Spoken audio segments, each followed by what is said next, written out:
angka yang cukup signifikan di capaian kuartal 1 2025 realisasi investasi Ya, 41 triliun rupiah ini berasal kontribusinya dari sektor jasa dan juga pariwisata. betul. Dari total whole untuk investasi di kuartal 1 2025 Ya, ini adalah 465,2 triliun rupiah. betul. Banyak pandangan ekonomi yang menyatakan bahwa sebetulnya memang sektor pariwisata ini adalah cara yang paling mudah untuk kita bisa meningkatkan pertumbuhan ekonomi, Ya, begitu. Dan terlihat juga dari angka investasinya, begitu ya ya, kemarin. Mungkin Anda bisa menjelaskan lebih detail berkaitan dengan hal ini seperti apa, Pak? ya, oke.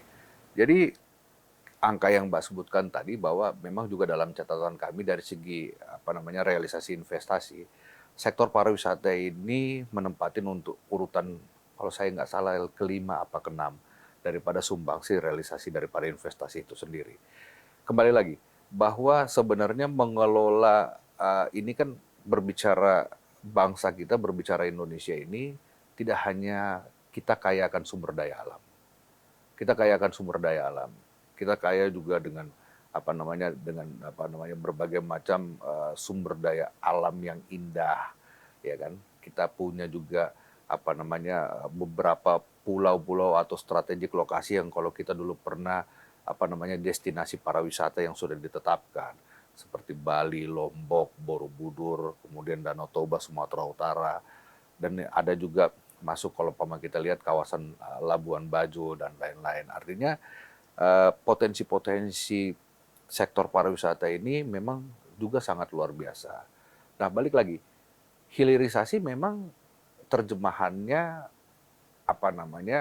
banyak orang melihat ini hanya terjadi dalam sektor mineral, batu bara, oil and gas, mungkin ada juga di sektor agrikultur, maritim, ya kan. Tetapi sektor-sektor juga seperti pariwisata, sektor telekomunikasi, dan juga sektor industri jasa keuangan, ya kan. Ini juga adalah sektor-sektor hilirisasi yang juga tentunya kita monitoring juga, Mbak, untuk kita dorong.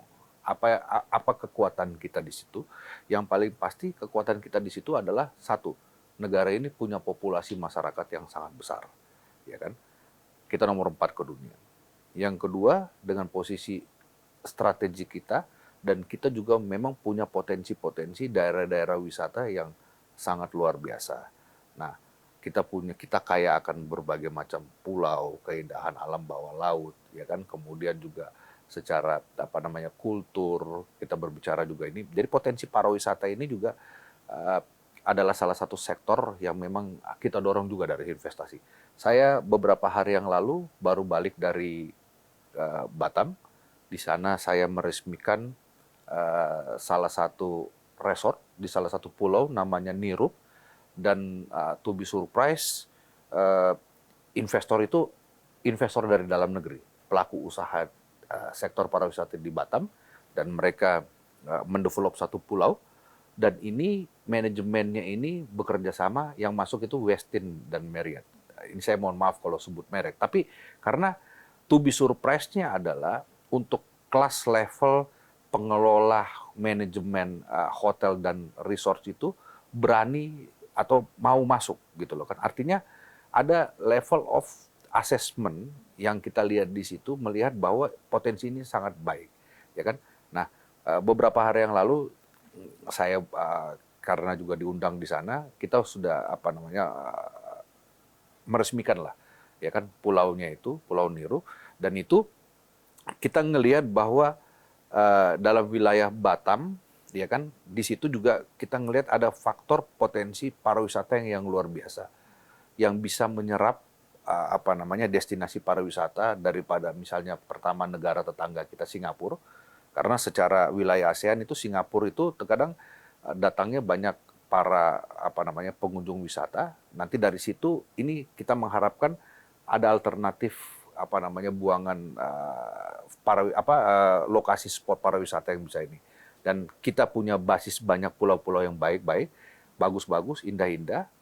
Salah satu juga kemarin pada saat di sana kita juga sepakat untuk ada beberapa pulau nanti yang kita bisa akan develop, tidak hanya sebagai industri hotel dan resort, bisa juga di situ juga sudah ada planning juga untuk misalnya untuk sport, ya kan.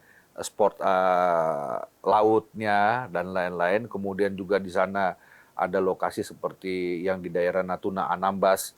Di sana juga ada beberapa ini yang kita sudah berbicara, oke, ini coba kita dorong. Tentunya pemerintah akan masuk di situ dalam dua hal. Satu, bagaimana kita mensupport infrastruktur. Supporting infrastruktur ini bisa juga dalam hal supply mengenai listriknya, airnya, dan lain-lain. Kemudian juga kita juga memberikan bagaimana strategi-strategi insentif terhadap investasi itu sendiri. Jadi sehingga karena memang kita lihat sektor pariwisata adalah salah satu sektor yang membutuhkan investasi yang cukup beresiko dan jangka panjang. Sehingga di situ dibutuhkan beberapa penetrasi sehingga para pelaku investasi ini benar-benar mau melakukan investasi itu dan investasi ini bisa terrealisasi. Salah satunya pembahasan kita kemarin adalah bagaimana kebijakan fiskal dan non fiskal maupun insentif kita berikan, ya kan. Nah, inilah juga memang perannya kami ini Kementerian Investasi banyaknya masuk langsung melihat terhadap planning investasi ini bagaimana strateginya untuk bisa terrealisasi.